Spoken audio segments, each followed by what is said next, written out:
সমস্যা কে মেটাবে? পিএইচই মেটাবে না পুরসভা মেটাবে? এই নিয়ে একটা টানাপোড়েন দেখা দিয়েছে। দীপক, এই যে টানাপোড়েন, এই টানাপোড়েনে আদতে তো রোগীদের সমস্যায় পড়তে হচ্ছে, সমস্যার সমাধান তাহলে কে করবে?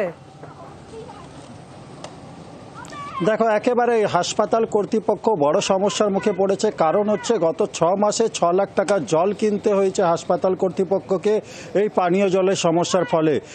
পিএইচির যে পাইপলাইন হাসপাতালে সংযোগ করা আছে, সেই পিএইচির পাইপলাইনে জল আসছে না। এরপরে কিন্তু পুরসভাকে আবেদন করেছিল হাসপাতাল কর্তৃপক্ষ। পুরসভা যে পাইপলাইন দিয়েছে তাতেও সমস্যার ফলে কিন্তু জল যেই পরিমাণে দরকার সেই পরিমাণে জল আসছে না হাসপাতালে, যার ফলে 6 মাসে 6 লাখ টাকা জল কিনেছে হাসপাতাল কর্তৃপক্ষ এবং দুজনকেই আবেদন করেছে। একদিকে যেমন পুরসভাকেও আবেদন করেছে হাসপাতাল কর্তৃপক্ষ, অন্যদিকে পিএইচি দপ্তরও আবেদন করেছে, কিন্তু জল সমস্যা কাটেনি এখনো এবং সামনে গরমকাল, গ্রীষ্মকালে কিন্তু আরো তীব্র আকার নেবে এই জল সমস্যা। একদম সেই কারণে বিষয়টা নজরে আনা উচিত এবং খুব দ্রুততার সঙ্গে এই সমস্যার সমাধান করা উচিত, কারণ এভাবে একটা হাসপাতাল চলতে পারে না। ধন্যবাদ দীপক।